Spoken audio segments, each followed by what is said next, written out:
औज़ुबिल्लाहिमिनश्शैतानिर्रजीम बिस्मिल्लाहिर्रहमानिर्रहीम अस्सलाम वालेकुम वरहमतुल्लाहि वबरकातुहू। 7वीं जमा जुग्राफ़िया, इसमें हम देख रहे हैं सबक नंबर 3 जो कि है मद्दो जज़र। सबसे पहले हम इसमें देखेंगे कि किस तरीके से हमें दो तस्वीरें दिखाई गई है, शक्ल 3.1 और शक्ल 3.1 भी। तो इन दोनों तस्वीरों का आपको बगौर मुशाहिदा करना है और आपको सोचना गया है कि दी हुई दोनों तस्वीरें एक ही मुकाम की है या अलग अलग मुकाम की। दोनों तस्वीरों के पानी के ताल्लुक़ से अपने मुशाहिदात आप देखिए कि दो अलिफ और बे में आपको पानी कहाँ नज़र आ रहा है और इस किस्म के कुदरती वाक़े को हम क्या कहते हैं। यानी ये जो चीज़ें आपको तस्वीर में नज़र आ रही है, इस किस्म के वाक़े को हम क्या कहते हैं। ऊपर दी गई दोनों तस्वीरें जो है एक ही जगह की है। समंदर के किनारे अगर आप कुछ देर गुजारे तो आप देखेंगे कि समंदर का पानी कभी साहिल के बहुत करीब होता है, जैसा कि आप शक्ल 3.1 अलीफ में देख रहे हैं, तो कभी साहिल से बहुत दूर चला जाता है जो हम शक्ल 3.2 में नज़र आ रहा है। समंदरी पानी की इस हलचल को हम मद्दो जज़र के नाम से जानते हैं। आप जब भी जहाँ जहाँ समंदर है उनके साहिलों पर मद्दो जज़र वाक़ होते हैं। मद्दो जज़र एक कुदरती वाक़या है। इनके वक़्फ़ पज़ीर होने के क्या असबाब है, क्या साइंसी नुक्ते नज़र है, ये हम समझने की कोशिश करेंगे। मद्दो जज़र समंदरी पानी की एक रोज़ाना मुकर्ररा वक्त पर होने वाली हलचल है। समंदर के पानी की सतह एक मुकर्ररा वक्त के लिए तब्दील होती है। रोज़ाना 12 घंटे और 25 मिनट पर मद्दो जज़र का एक दौर पूरा होता है। ज़मीन पर कुर्रे आब में हमेशा होने वाले ये वाक़या देखने में बड़ा ही आसान, कुदरती और फितरी नज़र आता है, लेकिन इसका रास्त ताल्लुक़ सूरज, चाँद और ज़मीन की शकली और मरकज़ी क़ुव्वत से है। आइए हम एक अमल करके देखते हैं। अपनी बयास पर एक पत्थर या खुरी जैसी कोई चीज़ रखें और बयास को दाएं से बाएं हिलाएं, जैसा कि हम शक्ल में देख रहे हैं।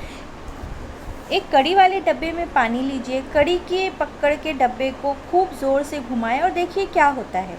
मिक्सर के बर्तन में पानी भरकर मिक्सर शुरू कीजिए और इसका मुशाहिदा कीजिए, लेकिन इस अमल को करने के लिए आपको अपने वालिदैन की मदद लेनी है। घूमते हुए पंखे या गोफन का मुशाहिदा कीजिए। आधा प्याली पानी लीजिए और प्याली में से लेकर एक सिंक में एहतियात से गोल गोल घुमाते रहिए। पानी पर क्या असर होता है इसका मुशाहिदा कीजिए। जैसा कि शक्ल 3.3 में पानी का प्याला आपको घूमता हुआ एक लड़का दिखाई देता है। इसी तरह आप देखेंगे कि शक्ल 3.4 में जंजीर घुमाती हुई लड़की नज़र आ रही है। तो इन तमाम चीज़ों की गुफ्तगू में हमें क्या नज़र आता है वो हम देखेंगे। तो ये तमाम जो सरगर्मियाँ हैं उनमें मरकज़ गुरेज़ क़ुव्वत के असर दिखाई देते हैं। ये एक किस्म की शकली क़ुव्वत की मुखालिफ सिर में काम करती है। मरकज़ गुरेज़ क़ुव्वत यानी मरकज़ से बाहर जाना। इस तजुर्बे पर आपने ज़ाती तौर पर किया होगा। जतरा में लगे हुए चक्करदार झूलों में जब आप बैठते हैं तो जब आप ज़ोर से घुमाए जाते हैं तो आपके झूले बाहर की सिमत झुकते चले जाते हैं। ये भी एक मरकज़ गुरेज़ क़ुव्वत का नतीजा है। अभी हम देखेंगे कि मरकज़ गुरेज़ क़ुव्वत और शकली क़ुव्वत।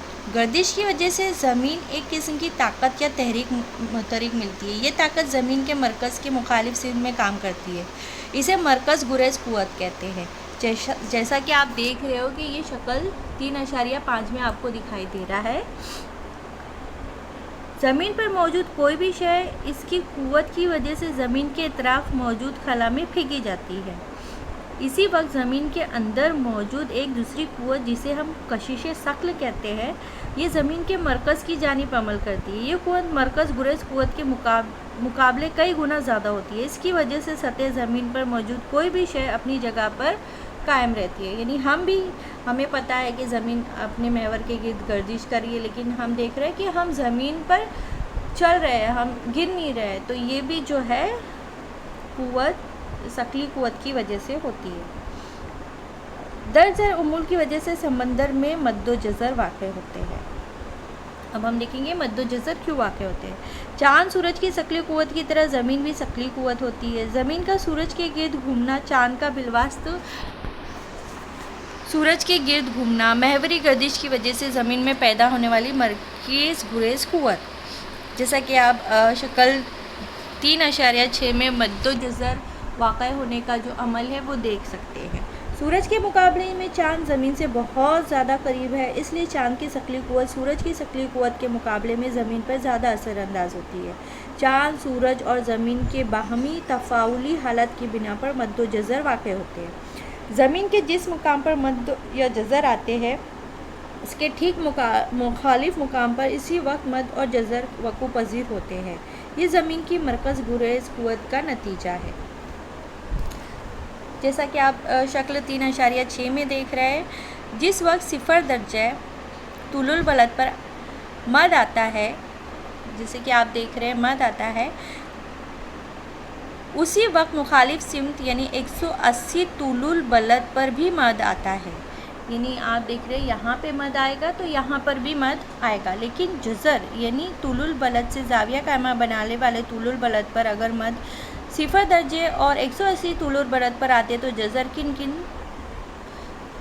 तुलुल बलद पर आएगा। यानी इस वक्त भी जज़र दोनों जानिब हमको जज़र आता हुआ दिखाई देगा। इसके बाद हम आते हैं मद्दोजज़र की किस्में। कितने किस्म के होते हैं मद्दोजज़र? जिस तरह रोज़ाना का मद वक्त बदलता है, इसी तरह मद की वसत भी कमी ज़्यादती होती है। आमतौर पर अवामस और पूनम को मद सबसे ज़्यादा वसी होता है, जबकि तरबी के दिन ये हमेशा के मुकाबले में कम वसी होता है। इस वक्त मद्दोजज़र को बिल तरतीब मद्दोजज़र अकबर और मद्दोजज़र असगर कहते हैं। और ये मद्दोजज़र जो है वो 2 किस्म के होते हैं। मद्दोजज़र अकबर यानी स्प्रिंग टाइड, चाँद और सूरज की ज़मीन मद की पैदा करने वाली क़ुव्वत अमावस और पूनम के दिन एक ही सिमत में अमल करती है, जिसकी वजह से शक्ली क़ुव्वत में इजाफा होता है। इसके नतीजे में मद की वसत रोज़ाना से ज़्यादा होती है। इसे मद्दोजज़र अकबर कहते हैं। जैसा कि हम शक्ल 3.7 में देख रहे हैं मद्दोजज़र अकबर, तो इसमें हम देखेंगे कि मद के मुकाम पर चाँद और सूरज की जानिब पानी के खींच जाने से पानी में जो है उभार पैदा होता है। ये देखो, खींचे जाने से जो है पानी में उभार पैदा होता है, जिसकी वजह से ये जज़र के मुकाम पर पानी की सिम बहुत दूर तक पीछे की जानिब हट जाती है। इसे ही हम मद्दोजज़र अकबर कहते हैं, है ना। अब आप यहाँ पे मद की सतह भी देखिए कि किस तरह से होता है। अब देखेंगे मद्दोजज़र असगर। चाँद ज़मीन के गिर्द गर्दिश करते हुए 1 महीने में 2 बार ज़मीन और सूरज से ज़ाविया कायमे की हालत में आ जाता है। यह हालत हर महीने में जो है पहली तरबी और दूसरी तरबी को होती है। इन दोनों वक्तों में चाँद और सूरज के मद्दोजज़र पैदा करने वाली मोहरिक क़ुव्वतें ज़ाविया कायमा पर एक दूसरे के मुखालिफ सिमत में काम करती है। ये हम देखेंगे शक्ल 3.8 में। और जिसमें मुकाम पर सूरज की वजह से मद बहता है, उस मुकाम पर चाँद की वजह से जज़र पैदा होता है। जिस मुकाम पर सूरज की वजह से जज़र पैदा होता है, उस जगह चाँद मद पैदा करता है। इस तरह से पैदा होने वाले मद की वजह से समंदरी पानी की सतह रोज़ाना के मुकाबले में कम चढ़ती और कम उतरती है। इसलिए ये होता है कि चाँद और सूरज की शक्ली क़ुव्वत मुत्तहिद ना होकर एक दूसरे के मुखालिफ सिमत में काम करती है। यानी दोनों ही पानी को जो है उसकी शक्ली क़ुव्वत यानी चाँद की और ज़मीन की मुखालिफ सिमत में काम करने की वजह से जो है मद्दोजज़र असगर वाक़ होता है। और इस किस्म के मद्दोजज़र को मद्दोजज़र असगर कहते हैं। और ये मद जो है ये बहुत छोटे होते हैं, जबकि जज़र औसत जज़रे से बड़े होते हैं। जैसे कि आप देख रहे हैं कि चाँद की शक्ली क़ुव्वत भी और सूरज की शक्ली क़ुव्वत भी जो है पानी को अपनी तरफ खींच रहे हैं, जिसकी वजह से जो है मद की सतह कम होती है, इसीलिए इसको मद्दोजज़र असगर कहते हैं। अब मद्दोजज़र के क्या असरात होते हैं मद्दोजज़र? मद की वजह के मौजों के साथ मछलियाँ खाड़ियों में आ जाती है और ये माहीगीरी के लिए बड़ा फ़ायदेमंद होता है। मद्दोजज़र से साहिल पर जमा कचरा बह जाता है और साहिल समंदर साफ़ हो जाता है। बंदरगाहों में कचरा जमा होने नहीं देता। मद के वक्त समंदर से बंदरगाह के अंदरूनी हिस्सों तक आसानी से लाए जा सकते हैं। मद के वक्त जो है नमक सारों में खारा पानी जमा हो जाता है, जिससे नमक बनता है। मद्दोजज़र के मौजों से बिजली पैदा की जाती है। मद्दोजज़र के वक्त का सही ख्याल न रखने की वजह से समंदर में तैरने के लिए जाने वाले अफराद हादसे का शिकार हो सकते हैं। मद्दोजज़र की वजह से साहिली इलाकों में चमरक के जंगलात वजूद में आते हैं, जिसकी वजह से साहिली इलाकों में हयाती तनों नशोनुमा पाता है। और इसकी तहफ़्फ़ुज़ भी होता है। मद का वक्त रोज़ाना तब्दील होता है। मद्दो जज़र का अमल मसलसल जारी रहता है। मद की इंतहाई हद पहुँचने के लिए जज़र की इब्तिदा होती है। इसी तरह जज़र की हद पूरी होने के बाद मद की इब्तिदा होती है। इस वज़ाहत के वक्त का जिक्र करते हुए इंतहाई वक्त को पेश नज़र रखा जाता है। ये बात ज़हन नशीन रखिए, यानी शक्ल अशारिया 3.9 में देखिए, इस बात की समझ आती है। शक्ल में ज़मीन पर नुक्ते पे चूँकि चाँद के मुकाबिल है, यानी अलीफ चे है, इसलिए यहाँ मद आएगा। देखो अलीफ और चे में अलीफ चे जो दिया हुआ है वो जो है ज़मीन के मध्य मुकाबिल है। ये यहाँ पे ये वाला पहला वाला, तो यहाँ पे मद आएगा। और फ ये नुक्ता ज़मीन पर प नुक्ते के बिल्कुल मुखालिफ सिमते है, इसलिए यहाँ पर उसी वक्त मद आएगा। ठीक है, नुक्ते पे और नुक्ते फ पे उसी मुकाम पर 12 घंटे बाद आएगा और 18 डिग्री तुलुल बलद बुनियादी मुकाम पर 24 घंटे बाद आएगा, यानी 360 तुलुल बलद। जब नुक्ते फ के मुकाम पर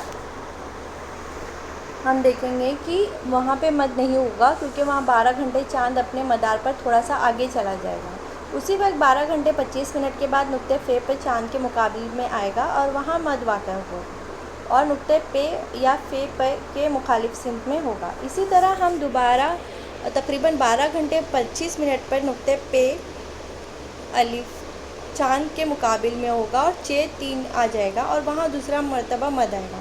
इसी वक्त पे अलिफ पर मद होगा। साहिली इलाकों में दिन भर 24 घंटे में आमतौर पर 2 मरतबा मद्दो जज़र आते हैं। 2 मद के दरमियान तकरीबन 12 घंटे 25 मिनट का फ़र्क होता है। अब हम देखेंगे मौजे किस तरह आती है। जैसे कि हम देखेंगे जब आप गर्म चाय या गर्म दूध पीते हैं उस वक्त फूंकते हैं तो प्याली दूध या चाय में लहरें पैदा होती है। इसी तरह हवाओं के ज़रिए मिलने वाली क़ुव्वत तवानाई की वजह से पानी में हरकत करता है।